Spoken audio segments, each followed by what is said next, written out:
Fred, let's talk about the 1974 Carbondale UFO case. Do you have some information on that you want to tell us about? Yeah, we'll go over some of the brief things here real briefly. Okay, it actually happened on a Saturday, November the 9th, 1974. In the late afternoon on Saturday, November 9th, 1974, several teenage boys in the area of Russell Park in Carbondale, PA, reported seeing a fast-moving, brightly lit object flying across the sky. According to these witnesses, the object was moving in a westward direction, coming over Salem Mountain. At a very low altitude, the object then seemed to stop briefly in midair before crashing into the slit pond just beyond the park to the south. The boys immediately began telling the people that they had seen what they had seen, beginning with a group of younger children nearby. Also, they reported there was a glowing object beneath the surface in the pond, murky water. And it goes on and on. Then some witnesses report at one point the police came to the pond and all of that, and a bunch of people. Police arrived on the scene around 9 p.m. and they seen the unidentified flying light in the pond, and one of the officers actually fired his revolver into the water to light, but the police department denied that. So during that night, they was getting thousands of people coming down there to see what was going on. This was like another Kecksburg. Then on Sunday, it says here, thousands of people were now flocking to Carbondale from all over the Northeast, including a number of ufologists who were trying to determine if it was a legitimate UFO sighting or a crash. Chief Doolittle, who had just become appointed chief, now the bigger problem then was in the pond. He had a huge crowd gathering of people wandering around an abandoned industrial area in a town that completely been gridlocked with out-of-town traffic. So he turned around and called the Civil Air Patrol if they could come and help him with traffic and that. Well, all of a sudden now it said the military was here.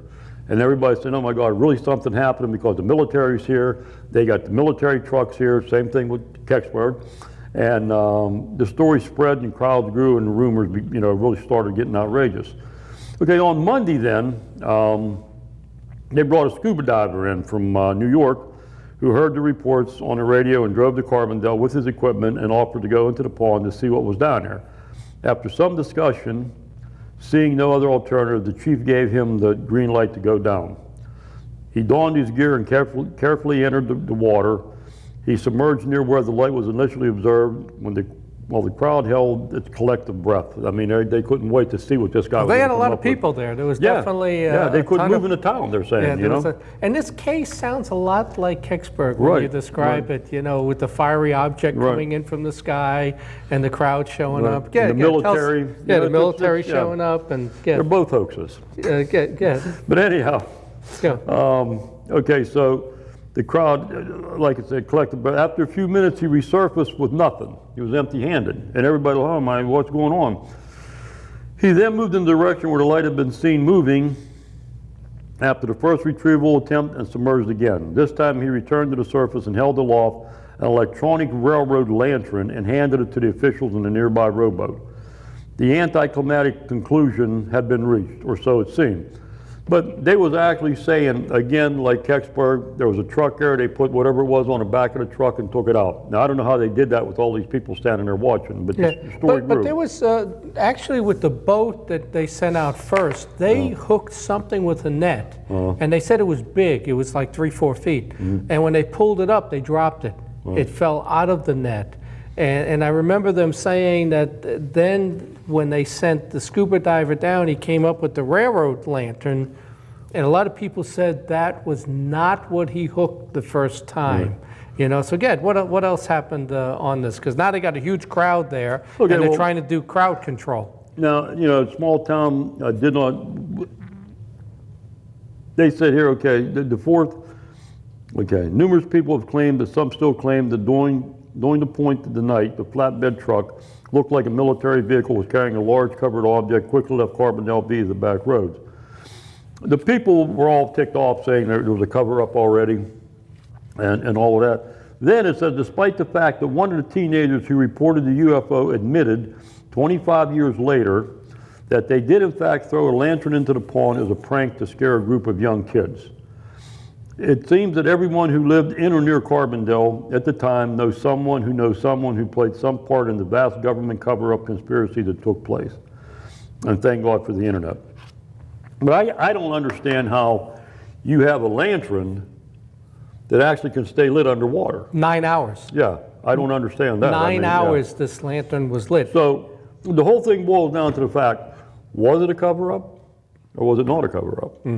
I mean... They contacted J. Allen Hynek, and Hynek said to them, you know, he thought it was a meteor, and he says, but a meteor wouldn't stay glowing for 9 hours, you know, but his concern really was radiation, you know, could there be radiation coming from the meteor? Hynek said, despite the case being officially closed by Dr. J. Allen Hynek and deemed to be a probable hoax back in '74, along with later confession of one of the individuals who perpetrated the hoax, there has been an aggressive attempt by Mary Sutherland, this was one of the big things with this whole case, of the Burlington UFO and Paranormal Radio and Tuber field investigators,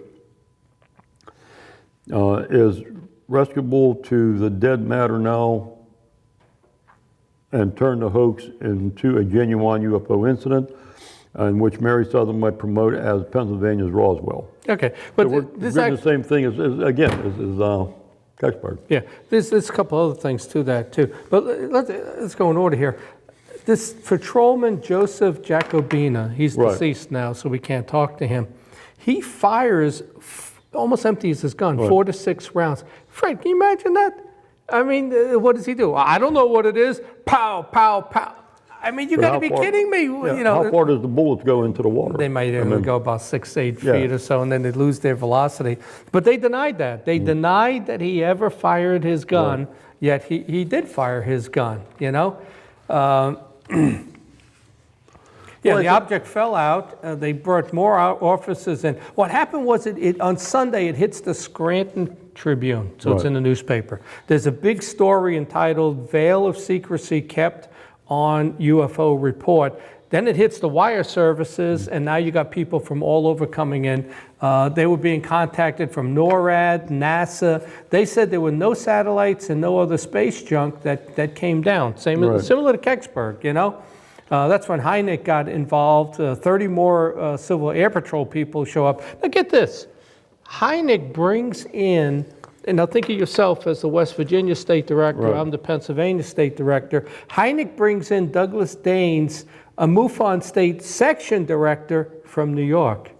What would you think about that if you're doing a case in Charleston and they bring the MUFON people in from Ohio? We don't do that, right?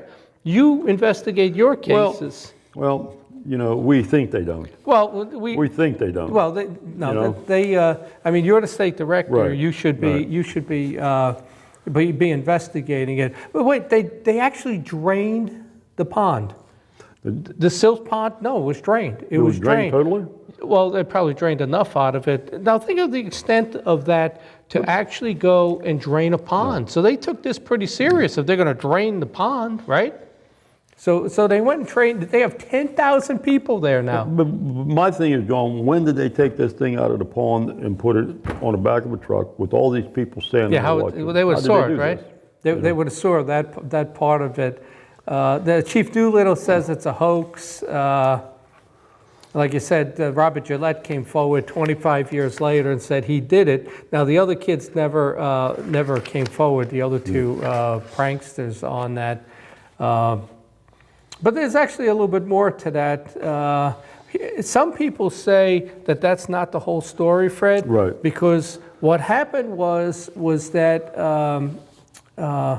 the person involved, Daines was his name, he's the one who said that when they tried to scoop it out, the pole bent and the object fell back in. And the lantern was not the object that was removed. And then what happened was this acting police chief Doolittle, Daines said Doolittle's covering it up because the police chief threatened Daines not to deviate from the hoax story. At 6 p.m., he told him that we're not deviating from it's a hoax, and he threatened him that he has to go along with the story. The chief also said that no shots were fired by his police officers.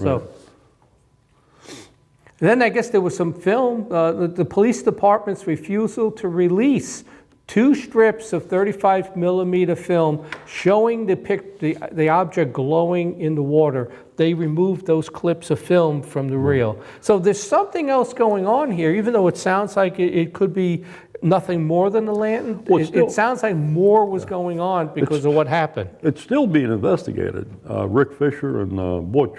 Yeah, Rick. I know Rick has always been involved in this one. Rick has been investigating this since it happened, actually.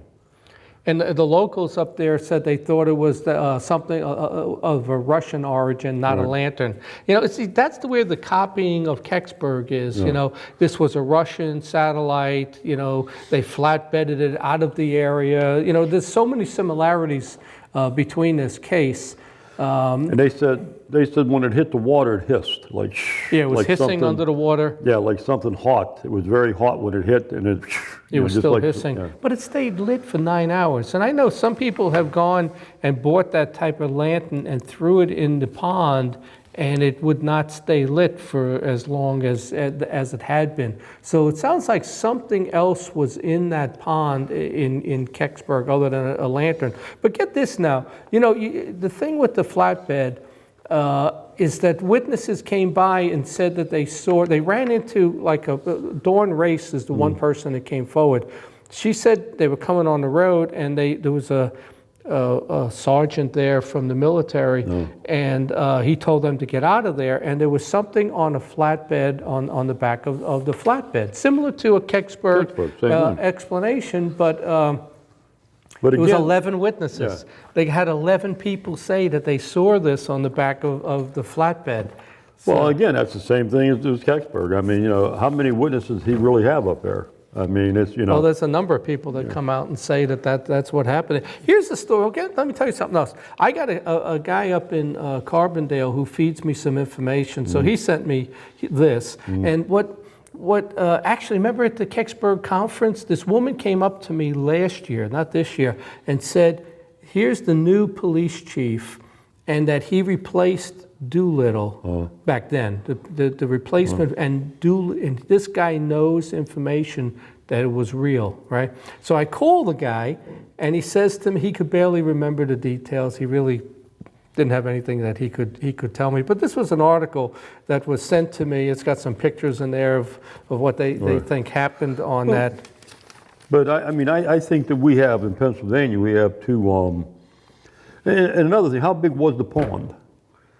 Yeah, well, I think there's a picture. Isn't there a picture? There's a picture of it here, but I mean, that's a drawing. Yeah, I don't know the size of it. How big it is. I mean, is it, you know, is it large? Is it, you know, I think that that's another thing you got to look at. I mean, like I say, with all these people here. How do you get it out and put it on a flatbed? Yeah, that's the whole thing. That's, you know, I don't understand how you could do it. That's a big hole in the story as far as how you got it on the flatbed. But and then you got, like you got here, you got, okay, the guy got the thing here to pick it up out of the water. How much did this thing weigh? I mean, Well, the first object, the net couldn't hold it. The pole bent. He was trying to pull it up, and it flipped out of the net, and then then they couldn't get it back up, and they sent the diver in. But why is the police chief telling the people there to stick to the story that it's just a hoax? Somebody told him to say that. Yeah. Whether it was Hynek or somebody from NASA, somebody told him this is the story and we're sticking to it. You know, it's like the scuba diver. Either he was a good intended citizen looking for a little publicity, or mysteriously an out-of-towner who was obviously a shadow government operative, depending on which camp you reside in. Yeah. So you have, again, the same thing with Kecksburg. You have both sides. Yeah. You know, was it this or was it that? Yeah, I mean, there's questions like, how did they get it out? Yeah. People did claim to see it on a flatbed. Right. Why is the police chief denying they fired at it? That was the cover up for his department, but then telling them to say that this was nothing but a hoax, you know? But then you get the kid comes out and says it was a hoax. Yeah. So you don't know with the Carbondale case, is it or is it? Now the whole story on that, actually in my UFOs Over PA book, Tom Carey wrote a really thorough story on that, and it's in my book, but you really don't know where we stand on that one, you know? Well, the thing is, I think that you got to interview the kids again and solve it. And see really what they got to say. Only one is willing to talk, the other two won't talk, you know? Well, again, I mean, maybe the fear of God was put in them. Yeah. Well, here's something else that happens, Fred, is that you get local witnesses, but you never get witnesses from the military that were there. You think about it, all those people that showed up from the military, just even like Pittsburgh too, there were about 25, 30 people there. Never once has one of them come forward. Now Roswell, military people came forward. Rendlesham Forest, military people came forward. Battle of LA, military people made statements. But Carbondale and Pittsburgh, not one of the military people involved has ever come forward and told us anything. And that's important, because I think that could be the smoking gun as to what they said. But were they really military? It's from some agency. I mean, we ran into that situation. It was our Bigfoot hunting where we came down over the hill and we seen sanitized trucks, brown trucks, no license plates. We seen one guy who took off as soon as we seen him, had a TIGs on, no arm patch, no name, no nothing. And the driver of the one truck we talked to, he was dressed in civilian clothes, and he said he was a lieutenant. And I mean, there must have been about 50 of them up there. That was this week, though? You're talking that about was a couple of weeks ago. Oh, okay. And I mean, again, so are they really military or are they not military? Paramilitary. Is it possible that this was actually something that was perpetrated? They come and took it out to make it look like. Maybe they looked at Pittsburgh and said, oh my God, maybe we can get this going here. Well, there's some copying. There definitely seems to be some copying. I don't know how they can get it out of there on a flatbed. That doesn't make sense. But then you got the police chief lying twice. Right. So it's a good story. So, that's Carbondale might be the number 4 or 5 case in the state as far as publicity goes, as far as that one goes. But all right, let's switch gears at this point, Fred. When we're done, you can have that copy of my book there. I did some rewrites on an alternative history. I've referenced this a couple of times, but what I did was I just recently did an edit. I made that book a little smaller. I created this book called The Case for UFOs. So I separated the two. Yeah. But I want to tell you how I got started on this. It's got such a cool cover of the alien holding the human skull like the thinker. And I had the cover art. I had the title, An Alternative History of Mankind. Because what happened was I was watching the History Channel and they had like the history of mankind or the history of us. And I said, wouldn't that be so cool if they had a show called The Alternative History of Us? So I had the title, I had the cover. This cover was done by a guy in Brazil. And I didn't know that. So it was so cool. I tracked him down, emailed him, and I said, you can come to I'll comp you for our conference. You can come free, And he says, well, I live in Brazil. So, well, I guess you can't come. So he actually said, you can go ahead and use it. So I just think it's so many people have seen it.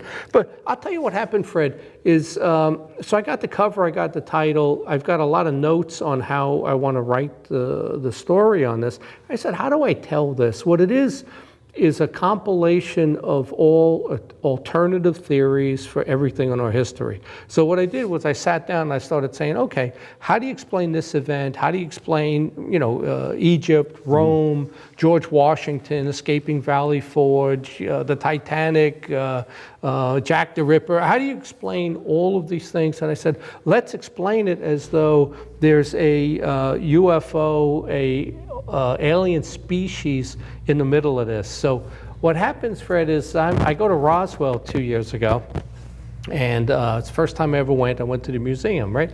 So, I've got all my notes. I'm leaving Roswell, headed for Santa Fe, and I'm driving out of town. There's a girl hitchhiking. She don't have a purse, a bag, nothing. I'm saying to myself, where's she going? I mean, because once you get out of Roswell, there's like nothing for 178 miles until you get to Santa Fe. Actually, which was weird, halfway down the trip, there's this diner, a brand new 1950s diner, with the black and white tile on the floor, and the girls, they didn't have roller skates, but they were dressed like that. And I remember, I said, what is this diner doing in the middle of the day? Because every other store was shut down, the gas station, every store. The only thing working in the town was a diner right on the main road, which was weird. So I said, where's this girl going? I didn't pick her up. I kept going. But then as I got out of town, I had an epiphany. I said, that's how you tell the story. You went to Roswell, you picked this hitchhiker up, she's a hybrid. Or as Jacob says now, a hybrid, mostly human and partially alien. So it's a hybrid, not a hybrid. So I said, that's how I tell the story. So it's kind of a fictional, it's so much easier when you write if you're writing it as a conversation, because you can insert anything. What do you think about this? I give you the answer. So it's so much easier and not as boring as writing like a newspaper article. So that's how I actually went and wrote this. And the other thing I did, which will be another story down the road, is when I describe this hybrid that I picked up, it's an actual person I met in 1999, a woman, at the first MUFON conference I went to in Northern Virginia, D.C. I met this woman there who, beautiful blonde, kind of overweight, but her eyes were bloodshot gray. There was something about her that didn't look right. I moseyed over and made sure I had lunch with her. And I'm telling you, something about, so that's the character I put in the book. I always remembered this person, because then after lunch, she had come into the conference late, stayed an hour, went to lunch, she never came back to the conference. And I'm saying to myself, where'd this person go? So that became the person that I have in the book. So what I did, though, was then take all of the alternative theories I can think of about, ancient history, the ancient alien stuff, the modern cases, political stuff that's unanswered, conspiracy cases that you work on, and I put it into this book. And, I've had people, actually, we were just recently at the Kecksburg, the one guy came up to me holding this, and he said, John, this is the best book I ever read. I walk around work with this and tell people, this is the Bible, this is all the proof for our history. So, I mean, the people that read my books, they tend to really like them, But the thing is, John, you don't really know what history is. I don't know what's in it. It could be this, yeah. But like you say, like politics, I believe aliens are actually in Washington, D.C. right now. They're running things. Well, that was David Jacobs' presentation 2 weeks ago. They have been here since the beginning of time, all right? I mean, if you look at Ancient Aliens, if you ever watch Ancient Aliens, you look at some of the structures that were built thousands of years before Christ. Like the president said, if you got a pyramid 4,500 years ago, you didn't build that. Right. That's what he should have said. Yeah, but I mean, again, how do we know? How do we know who is who? I mean, we could be talking to somebody and they could be 100% alien sitting there laughing at us. I mean, Too much of our history does not add up. It absolutely doesn't add up. So Fred, we're almost out of time. Anything else you want to say before we wrap this up? Any other comments on this or the book or anything? Or anything in the news? It'll take more than 2 minutes to discuss this. Yeah, we'll do that on the next episode. Okay, Fred, so that's our show on Carbondale. Was it a UFO, Fred? Was it not a UFO? Was it a copy of the Kecksburg, folklore, let's say? Because a lot of it seems to be a copy. So or was it a lantern? Or was it just a lantern, Or was it a real object that came in and it was all covered up because the sheriff acted very strangely on it?